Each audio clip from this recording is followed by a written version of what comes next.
എവിക്ഷനെ പറ്റി പറയൂ. എന്താണ് ശരിക്കും അവിടെ നടന്നത് അറിയോ? സേവ് ആക്കാൻ ഔട്ടാക്കിയതാണോ നിങ്ങളെ? വോട്ട് കുറവാണെന്ന് തോന്നിയില്ല. വോട്ടൊന്നും കുറവല്ല. അത് ഇറങ്ങിയപ്പോൾ എനിക്ക് മനസ്സിലായി. വോട്ട് ആൻഡ് സപ്പോർട്ട് ഒരുപാടുണ്ടായിരുന്നു. ബട്ട് എനിക്കും എനിക്ക് ആ ഒരു ഇൻസ്റ്റിങ്ക്റ്റ് ഉണ്ടായിരുന്നു ഞാൻ എവിക്റ്റ് ആവും ആ ഒരു വീക്ക് എന്നുള്ളത്. ബട്ട് അത് ഭയങ്കര അൺഫെയർ ആയിട്ട് തോന്നി. കാരണം എന്താ വെച്ചാൽ ഇപ്പോൾ ടിക്കറ്റ് ടു ഫിനാലെ വരെ കിട്ടി നിൽക്കുന്ന ഒരാൾ ഇതുവരെ അങ്ങനെ എവിക്റ്റായി പോയിട്ടില്ല. അപ്പം അത് കുറച്ച് അൺഫെയർ ആയി തോന്നി. ഒബ്വിയസ്ലി അൺഫെയർ ആയി തോന്നി. അല്ലനൂറ, അൺഫെയർ അല്ലനൂറ, വോട്ട് കുറവാണ്. കാരണം അനുമോള് നിന്നെ എങ്ങനെയെങ്കിലും ടോപ്പ് 5 എത്തിക്കണമെന്ന് അനുമോൾക്കൊരാഗ്രഹമുണ്ടായിരുന്നു. അതുകൊണ്ട് അനുമോളും ആദിലയും ഒരു ഡീൽ ചെയ്തു. അപ്പോൾ നിങ്ങൾ രണ്ടുപേരും അനുമോള് ചതിച്ചത് കൊണ്ടാണ് സാധാരണക്കാരായ പ്രേക്ഷകർ നിങ്ങൾക്ക് വോട്ടിടാത്തത്. ആ ഒരു കാര്യം നൂറ മനസ്സിലാക്കണം. Okay, hi every one. അപ്പോൾ പൊന്നു പ്രേക്ഷകരെ, ഒരു കാര്യം നിങ്ങളോട് പറയുകയാണ്. നിങ്ങൾ എനിക്ക് തരുന്ന സപ്പോർട്ട്, അതായത് ഞാൻ ഒരിക്കലും മറക്കില്ല. അതായത് എനിക്കൊരു ആപത്ത് സംഭവിക്കുമ്പോൾ ഇൻസ്റ്റഗ്രാമിൽ വന്ന് കുറേ പ്രേക്ഷകർ എന്നെ തെറി കമൻ്റ് ഇട്ട ആൾക്കാരാണ് പറഞ്ഞത്, ബ്രോ നിനക്ക് ഞാൻ തെറി കമൻ്റ് ഇട്ടിട്ടുണ്ട്, എന്നാലും ബ്രോ തിരിച്ചു വരണം, ബ്രോയെ നിങ്ങൾക്ക് ഇഷ്ടമാണെന്നൊക്കെ പറഞ്ഞ് കുറേ പ്രേക്ഷകർ വരുന്നുണ്ട്. നിങ്ങളൊരിക്കലും ഞാൻ മറക്കില്ല. നിങ്ങൾക്ക് വേണ്ടിയിട്ട് നല്ല നല്ല വാർത്ത മാത്രം ഞാൻ കൊണ്ടുവരും പൊന്നു പ്രേക്ഷകരെ. അപ്പോൾ എന്താണ് ആദിലാനൂറൊക്കെ പറയാനുള്ളത് നമുക്ക് ഒന്നൊന്നായിട്ട് കേട്ടുകൊണ്ട് അവർക്കുള്ള മറുപടി കൊടുക്കാം. ഓക്കെ, എന്ത് റിഗ്രറ്റ് ചെയ്യുന്നില്ല. നമ്മളതിൽ നമ്മളുടെ നെഗും ഉണ്ട്, പോസിറ്റീവ്സും ഉണ്ട്. നമുക്ക് ഇപ്പൊ എനിക്ക് പറയാൻ താല്പര്യമില്ല. അടുത്തത് നോക്കട്ടെ. പറഞ്ഞു അതിനിപ്പോ എന്താണ് പ്രശ്നം? എന്താണ് പറഞ്ഞോ? പറയ് അടുത്ത് വായിക്കും ബേബിയോട്. പൊന്നു ആദില, ഒരു കാര്യം പറയുകയാണ്, നീ ടെൻഷൻ അടിച്ചിട്ട് കാര്യമില്ല. അതായത് അനുമോള് നിന്നെയും നൂറയും നല്ലോണം വിശ്വസിച്ചിട്ടുണ്ടായിരുന്നു. ആ ഒരു സമയത്ത്, അതായത് ഞാൻ ബിഗ് ബോസ് കാണുന്ന ഫസ്റ്റ് ഡേ മുതൽ ഒരു ഏകദേശം 93 ദിവസം വരെ അനുമോളും ഈ പറയുന്ന ആദില നൂറയും ഒരുമിച്ച് തന്നെയാണ്. എല്ലാ കാര്യങ്ങളും അനുമോൾ ഇവരോട് ഷെയർ ചെയ്യുന്നു, ഇവർ അനുമോളോട് ഷെയർ ചെയ്യുന്നു. അത്രയും മികച്ചൊരു ഫ്രണ്ട്ഷിപ്പ് ബോണ്ടിനെ നീ കാരണമല്ലേ ആദില അതൊക്കെ ബ്രേക്ക് ആയത്. ഇല്ലെങ്കിൽ ഇപ്പോൾ നിങ്ങൾ വിചാരിച്ച് നോക്കൂ, ആദില പിന്നിൽ നിന്ന് കുത്തില്ലായിരുന്നെങ്കിൽ എന്തുമാത്രം ഇപ്പോൾ ആദിലയും നൂറയും അനുമോളൊക്കെ ലൈവിൽ ഉറപ്പായിട്ടും നിറയുമായിരുന്നു. ലൈവിൽ ഇവർ 3 പേർ ഉറപ്പായിട്ടും വരുമായിരുന്നു. അപ്പോൾ ആദിലയോട് പറയാനുള്ളത്, ചെയ്തത് വളരെ വളരെ തെറ്റായിപ്പോയി. ഒരു പക്ഷേ നീ അങ്ങനെ ചെയ്തില്ലായിരുന്നെങ്കിലും നീയും നൂറയും ടോപ്പ് 5 ഒരു പക്ഷേ വന്നേനെ. സാധാരണക്കാരായ പ്രേക്ഷകർക്ക് നിങ്ങൾ പിന്നിൽ കുത്തിയപ്പോൾ നിങ്ങളൊരു കാര്യം മനസ്സിലാക്കണം. അതായത് അവസാന നിമിഷം ഫിനാലെ കടുക്കുന്ന ദിവസം ഈ പറയുന്ന ബിൻസി തുടങ്ങിയ എല്ലാവരും, ശൈത്യ അടങ്ങുന്നവർ എല്ലാവരും ഈ പറയുന്ന അനുമോളെ ആക്രമിക്കുകയാണ്. അപ്പോൾ നീയും പിന്നിൽ കുത്തുന്നു. എന്താണ്, നീ അനുമോളുടെ ഏറ്റവും നല്ല സുഹൃത്താണ്. ആ നിലക്ക് നീയും ആ ഒരു അവസാന സമയത്ത് അനുമോളെ ചതിച്ചു എന്ന് പറയുമ്പോൾ എങ്ങനെ അനുമോൾ സഹിച്ചിരിക്കും എൻ്റെ പൊന്നു ആദില? ഓക്കെ, ബാക്കിയും കൂടി കേട്ട് നോക്കാം.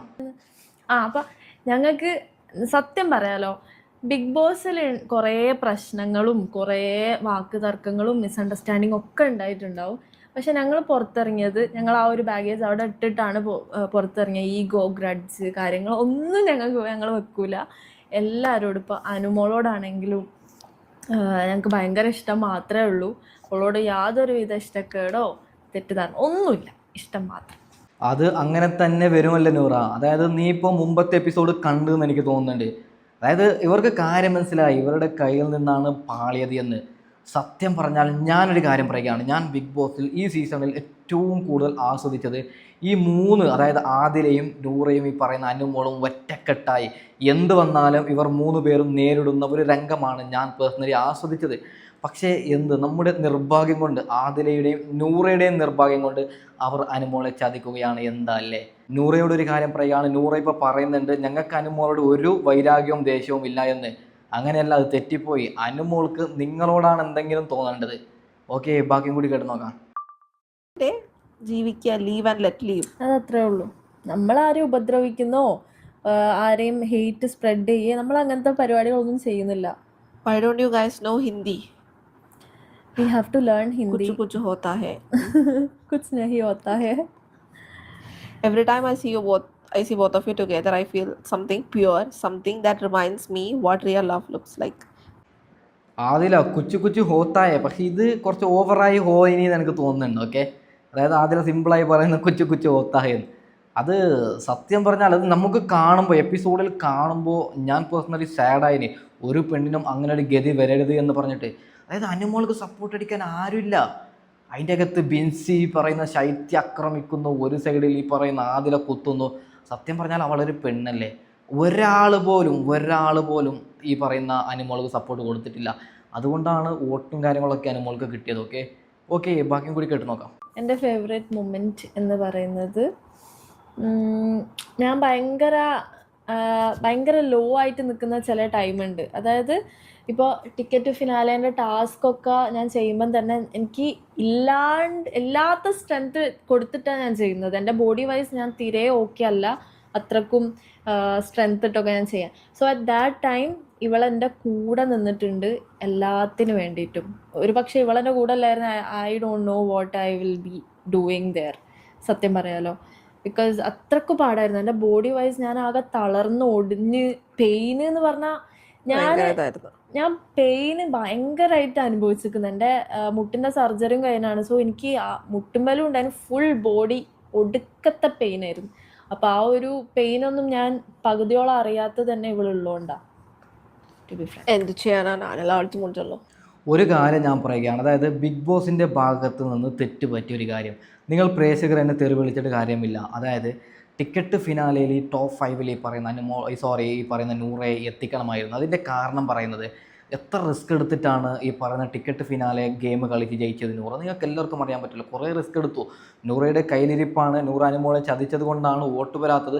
എന്നാലും അതായത് ഒരു ടോപ്പ് 5 നിങ്ങളും അതല്ല, അത്രമാത്രം റിസ്ക് എടുത്തിട്ടാണ് നൂറ ആ ഗെയിം കളിച്ചത്. അതുകൊണ്ട് ബിഗ് ബോസിനോട് ഒരു കാര്യം നമുക്ക് പറയാതെ വയ്യ, നൂറയെ ടോപ്പ് 5 എത്തിക്കണമായിരുന്നു. ഓക്കെ ബാക്കിയും കൂടി കേട്ട് നോക്കാം. നൂറ ഒറ്റക്കായിരുന്നെങ്കിൽ ടോപ്പ് 5 എത്തുമായിരുന്നു. അതിലെ കാരണം നൂറന്റെ ടോപ്പ് 5 പോയി, അവസാനം കൊണ്ടുപോയി നശിപ്പിച്ച്. ഞാൻ എന്ത് ചെയ്യാനാ മക്കളെ, ഇതൊക്കെ ഡീറ്റെയിൽ ആയിട്ട് നമ്മൾ ഇന്റർവ്യൂലൊക്കെ പറയാം. ഞാനൊരു കാര്യം എപ്പോഴും പറയാം. ഒരു കാര്യവും നീ പറയണ്ട. ഇല്ലല്ല, എനിക്ക് പറയാനുള്ളത് പറയണം. അങ്ങനെ ഒരിക്കലും പറയാൻ പാടില്ല. കാരണം നമുക്ക് നമ്മളായിട്ട് നിൽക്കാൻ പറ്റുള്ളൂ. നമ്മൾ എക്സ്പ്രസ് ചെയ്യും, നമ്മൾ കുറേ കാര്യങ്ങൾ പറയും. അപ്പം ഓള് കാരണമല്ല. ഓക്കെ, എനിക്കത് ഇഷ്ടമല്ല അങ്ങനെ പറ. Happy birthday. I don't no Malayalam. പൊന്നു പ്രേക്ഷകരെ, ഒരു കാര്യം പറയുകയാണ്, 90% വരുന്ന പ്രേക്ഷകരും പറയുന്നത്, അതായത് ഈ പറയുന്ന ആദ്യ കാരണമാണ് നൂറ ടോപ്പ് 5 എത്താത്തത് എന്നാണ്. സത്യം തന്നെയാണ്. ഏറ്റവും അവസാന ദിവസം നിങ്ങളൊരു കാര്യം മനസ്സിലാക്കണം, ബിഗ് ബോസിൻ്റെ ആദ്യ ദിവസം തൊട്ട് ഏകദേശം 80-90 ദിവസം വരെ കട്ടക്ക് മത്സരിച്ച ആദില, നൂറ, അനുമോൾ ഏറ്റവും ഫിനാലക്കടുക്കെ ഏറ്റവും അവസാനം ആദില ആ പരിപാടി കാണിച്ചത് കൊണ്ടാണ് അവർ രണ്ടുപേരും പുറത്തായത്. ആ സമയത്തുള്ള കമൻറ്റ് ബോക്സ്, അതായത് ആ സമയത്ത് ഏഷ്യനെറ്റിൻ്റെ പ്രൊമോയുടെ കമൻറ്റ് നിങ്ങൾ നോക്കൂ, തെറി മാത്രമാണ് ആദിലക്കും നൂറക്കും കൊടുക്കുന്നത്. എന്തിനവളെ ചതിച്ചു എന്ന് പറഞ്ഞ്. അതായത് ഞാൻ പറയുന്നു, ഒരു ദിവസം മുതൽ 93 ദിവസം വരെ ശക്തമായി നിന്നിട്ട് ഒരൊറ്റ ദിവസം കൊണ്ട് എല്ലാം ഇല്ലാതായി. അവർക്കൊരു പക്ഷെ മിണ്ടാണ്ടിരിക്കാമായിരുന്നു. അനീഷ് ഏറ്റവും അവസാനം ഫിനാലേക്ക് അവസാന നിമിഷം അനീഷ് ഒരു പരിപാടിക്കും പോയില്ല. കാരണം അനീഷിന് മനസ്സിലായി ഇനി നെഗറ്റീവ് ആയാലോ മിണ്ടാണ്ടിരിക്കാം. പക്ഷേ അയാൾ കാണിച്ചൊരു മോശമാണ്. ഏറ്റവും അവസാന നിമിഷം കുറച്ചും ആക്റ്റീവായിരുന്നെങ്കിൽ ഒരു പക്ഷേ അനീഷിന് കപ്പ് കിട്ടിയേനെ. അനുമോൾ എല്ലാവരും ആക്രമിക്കുമ്പോൾ അനുമോളുടെ സൈഡിൽ നിന്ന് സംസാരിച്ചെങ്കിൽ ഈ പറയുന്ന അനീഷിനും സപ്പോർട്ട് കിട്ടിയേനെ. ഓക്കെ ബാക്കിയും കൂടി കേട്ട് നോക്കാം. ബിഗ് ബോസ് അയ്യടാ വലിയ ഇഷ്ടമാണെന്ന് എന്തോ അങ്ങനെ എന്തോ. Thank you so much. അത് നൂറയോട് ഒരു ചോദ്യം, എന്ത് മാജിക്കാണ് ആദില ബിഗ് ബോസ് ഹൗസിൽ ചെയ്തത്? ആഫ്റ്റർ ബിഗ് ബോസ് നിങ്ങളുടെ കമന്റ് ബോക്സ് കണ്ട് എൻ്റെ കിളി പോയി. Everyone like Adhila. Maybe her personality, she is that down to earth person actually. കാരണം എന്താ വെച്ചാൽ ഓളെ അടുത്തറിഞ്ഞ ഒരാളും ഓളെ കുറ്റം പറയൂല. എൻ്റെ പിയറാ അത്രക്കും ഒരു നല്ല മനസ്സുള്ള ഒരു വ്യക്തിയാണ്. അതാണ് എല്ലാവർക്കും ഇഷ്ടപ്പെടുന്നത്. എന്നിട്ടാണല്ലേ നീ ഓടിയറിഞ്ഞ ചീത്ത പറയണം? അത് ഞാൻ ചീത്ത പറയും, അത് കയ്യിലിരിപ്പ്. I want to tell you one more thing. I cut my... okay, കഴിഞ്ഞ കാര്യം നമുക്ക് ചർച്ച ചെയ്തിട്ട് കാര്യമില്ല, കയ്യിൽ നിന്ന് പോയി എന്ത് പറയാനല്ലേ. ഓക്കെ, ഇവർ പറയുന്ന ബാക്കിയും കൂടി കേട്ടാക്കാം. Thank you guys.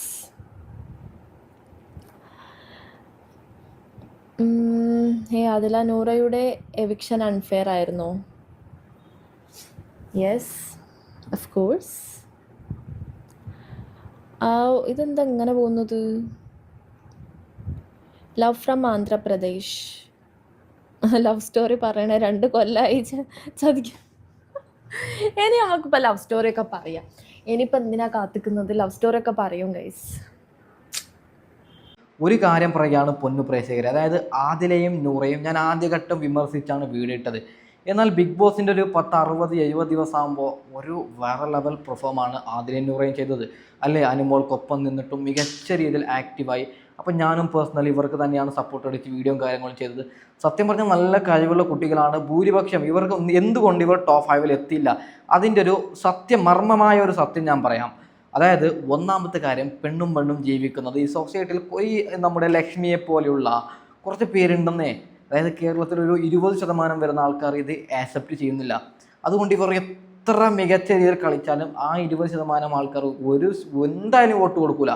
ഒന്നാമത്തെ കാരണം അതാണ്. അതായത് ഈ പറയുന്ന ആദില നൂറയും ഇങ്ങനെയല്ല, പെണ്ണും പെണ്ണുമായിട്ടല്ല ജീവിക്കുന്നത്. നോർമൽ ഈ പറയുന്ന അനുമോളെ പോലെ ബിന്നിയെ പോലെ അങ്ങനെയായിരുന്നെങ്കിൽ ബിഗ് ബോസിൽ പോകുന്നെങ്കിൽ ഒരുപക്ഷെ മികച്ച സപ്പോർട്ട് കിട്ടിയേനെ. സത്യം പറഞ്ഞാൽ ഇപ്പോൾ കുറച്ച് പേര് കാണുമ്പോൾ അതെ അവർ പെണ്ണും പെണ്ണും ജീവിക്കുന്നു അങ്ങനെ ഒരിക്കലും പുച്ഛിക്കാൻ പാടില്ല.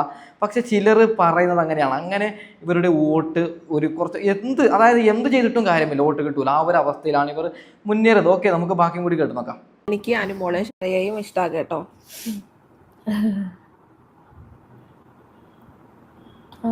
ബിഗ് ബോസിൽ നൂറ അല്ലാണ്ട് ആരെയാണ് കൂടുതൽ ഇഷ്ടം? എനിക്ക് അനുമോളെ ഷാനവാസ് ഖാനെ ഭയങ്കര ഇഷ്ടമാണ്. ബാക്കി ഓക്കെ, അതിപ്പോൾ പറഞ്ഞിട്ട് എന്ത് കാര്യമാണ് അതില? ഒരു ഏറ്റവും അവസാനമല്ലേ അതില പാളിയത്. സത്യം പറഞ്ഞാൽ എനിക്ക് പേഴ്സണലി വിഷമമാണ് തോന്നിയത്. കാരണം ബിഗ് ബോസിനെ ഒരുപക്ഷെ ഇത് കാണുന്ന പ്രേക്ഷകരെ നിങ്ങളെക്കാൾ കൂടുതൽ ഞാനായിരിക്കും ബിഗ് ബോസ് കണ്ടത്. കാരണം അതിൻ്റെ റിവ്യൂവും കാര്യങ്ങളൊക്കെ ചെയ്യാൻ വേണ്ടിയിട്ട് ഈ പറയുന്ന ലൈവ് കാണും, ഈ പ്രോമോയിൽ വരുന്നതെല്ലാം ശേഷം വരുന്ന കമൻറ്റ് കാണും, എല്ലാം കണ്ടിട്ടാണ് ഞാൻ റിവ്യൂ ചെയ്യുന്നത്. സത്യം പറഞ്ഞാൽ ആദ്യഘട്ടത്തിൽ ഇവരെ ഭയങ്കര ഇഷ്ടമായിരുന്നു. അവസാന നിമിഷം എങ്ങനെയാണ് ഇവരെ വിമർശിക്കേണ്ടത്? സത്യം പറഞ്ഞാൽ പട്ട ഗേൾസ് ഈ 3 പേരെ നെഞ്ചിലേറ്റിയതാണ്. ഈ 3 പേരുടെ ഗെയിം പേഴ്സണലി ഇഷ്ടപ്പെട്ട ഒരാളാണ് ഞാൻ. അപ്പോൾ അവസാനം ആദില ചതിക്കുമ്പോൾ എങ്ങനെ വിമർശിക്കുമെന്ന് അറിയാതെ പിന്നെ നമ്മളുടെ ഒരു പണിയായതുകൊണ്ട് വിമർശിച്ചതാണ്. പൊന്നു പ്രേക്ഷകരെ, അപ്പോൾ ഞാൻ ഏതായാലും വൈൻഡ് അപ്പ് ചെയ്യുകയാണ്. സീസൺ 8 വരാൻ പോവുകയാണ്. എന്തെങ്കിലും അപ്ഡേറ്റ് കിട്ടുകയാണെങ്കിൽ അറിയിക്കാം. ഒന്ന് സബ്സ്ക്രൈബ് ചെയ്യണേ. തെറി കേട്ട് മടുത്തു. ആരും തെറി കമൻറ്റ് ഇടല്ലേ. തെറ്റെല്ലാവർക്കും പറ്റും. ഒരു ചങ്ങായി തെറ്റായ ഇൻഫർമേഷൻ അയച്ചു തന്ന് ഞാൻ നിങ്ങളിലേക്ക് എത്തിച്ചു. പോട്ടെ, നമ്മൾ കഴിഞ്ഞ കാര്യം സംസാരിച്ചിട്ട് കാര്യമില്ല. ഓക്കെ, അപ്പോൾ ഏതായാലും ഞാൻ വൈൻഡ് അപ്പ് ചെയ്യുന്നു. Okay, by.